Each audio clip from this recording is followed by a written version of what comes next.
Hello ladies and gentlemen, in this video we are going to see about inflation and its types. Okay, inflation is nothing but a general rise in the price of products in the economy and fall in the purchasing power of people. Okay, what is the increase in the price level? Means that if the if the price of a product was 100 during some month, take for example May, if it was increased to 150 after some days, then here the inflation happened, the price is increased, the price is increased. This is what is known as a inflation. The general price level of a product is increased in a period of a time. And fall in the purchasing power of a people means that if a people is having some 300 rupees, if people is having some 300 rupees, if one person is having a 300 rupees and goes to the market to buy a product which cost 100 rupees per kg, 100 rupees per kg, then he can able to buy a 3 kg of a products, because 1 kg is 100 rupees, 3 kg is 300 rupees, so he can able to buy a 3 kg of a products with a 300 rupees. But what happen if he goes to the market after the price was increased? Here the price was increased to 150 rupees. What will happen is that he can able to buy only 2 kg of a product. Why? Because 1 kg is 150, he is having only 300 rupees, then he can able to buy only 2 kg. This is what is known as a fall in the purchasing power of a people. So inflation is nothing but a rise in the general price level, okay, of a product. Rise in the general price of a price level of a product over a period of a time, after some time.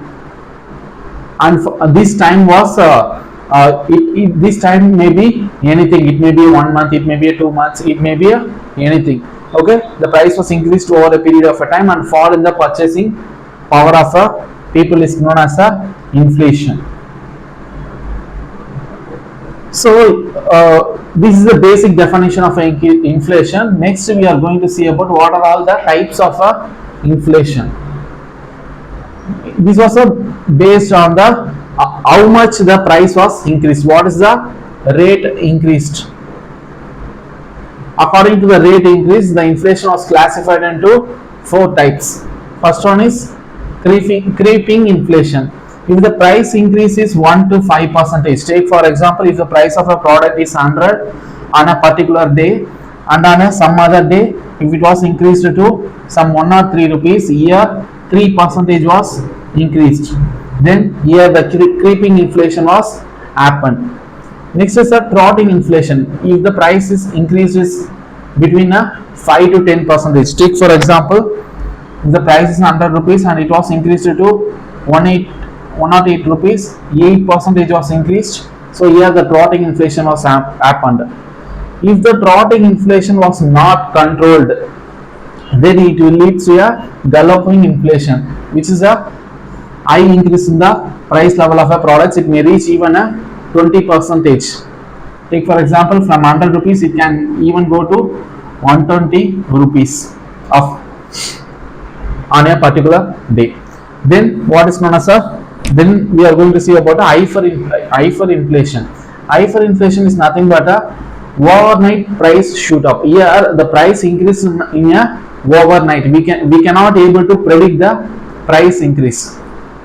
It may increase at any time, and the range of increase will be very high. The price increasing range will be very high. Even it may reach some 500%, even it reaches 1000% also. Take for example, if the price of a product is 1000 rupees before the inflation, it can even increase to some 1 lakh rupees.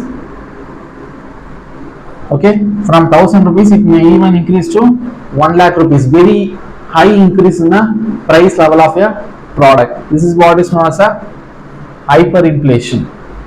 Next we are going to see about the classification of inflation into three other types based on the demand, cost and the supply side. Okay, first one is the demandful inflation. What is the meaning of a demandful inflation? Is that here the too much money chasing a too few goods. What it means is that people is having a large amount of money, but there is only a small amount of goods in the market. Take for example three people.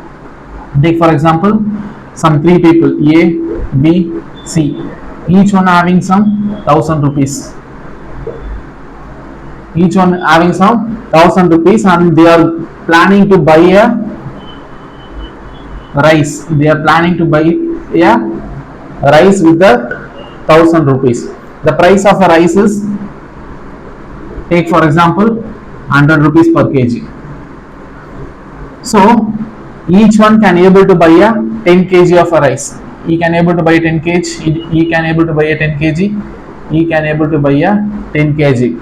But only so the total demand is 30 kg. For 3%, 30 kg of a rice was needed. But in a market, if consider that only 10 kg is available in the market, only 10 kg is available in the market, then these three persons comes to buy a rice to the market, but only 10 kg is available in the market. What happened is that the competition was created between these person on buying a rice. If the competition increased, what happened is that price of the product will get increased, because they can pay any amount of money to buy a rice. Okay, they can pay any amount of money to buy a rice.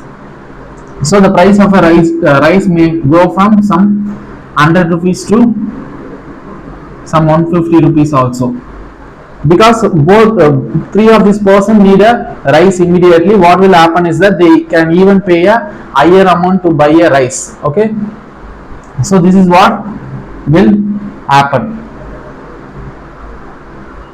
So this happens due to the high demand, very high demand when compared to the supply of a product. Next one is the cost push inflation. Cost push inflation is nothing but due to the increase in the price of the raw material and inputs. Okay. So due to the increase in the price of the raw materials means that, take for example, if one company is producing if one company is having a hotel business. So if one company is involved in a hotel business, to produce, take for example dosa. Take for example dosa. To produce a dosa, a oil was needed, a flour was needed, and then a cooking gas was needed. So the total price of this cost was involved in a price of a product. Take for example, if oil is some 10 rupees, if flour involved some 10 rupees, then cooking gas is some 10 rupees, then profit is some 10 rupees. So totally 40 rupees will be the price of a product. But what happened if the price of these inputs was increased? If the price of the oil was increased to 20 rupees, if the flour was increased to 20 rupees, then cooking oil was increased to 20 rupees, profit will be same. Then what happens is that price will get increased, because here the input price was increased. So the price of a dosa will also get increased. So this is what is known as a cost push inflation. It may be for any product, it may be for a car, it may be for a bike. For any product, if the price of a input was increased, then the total price of a product available at the market will be in a high price. Then it is known as a cost push inflation. Then what is meant by structural inflation is that due to the weather and the seasonal condition. So what happened due to the weather and the seasonal condition is that, take for example onion. Take for example onion. So onion is available in the market at some 30 rupees per kg regularly. So every month, in every month, take for example, this is just an example. Consider if the product of onion is available in the market for the rupees of 30 rupees per kg. On some month, during some month, if the rain was very high or low, during some month or during some year, if the rain was very high or if there is a scarcity of a rainfall, then what will happen is that the production of an onion will get affected due to the bad weather condition, bad rain, over rain or rain scarcity. So what happen is that production will get reduced.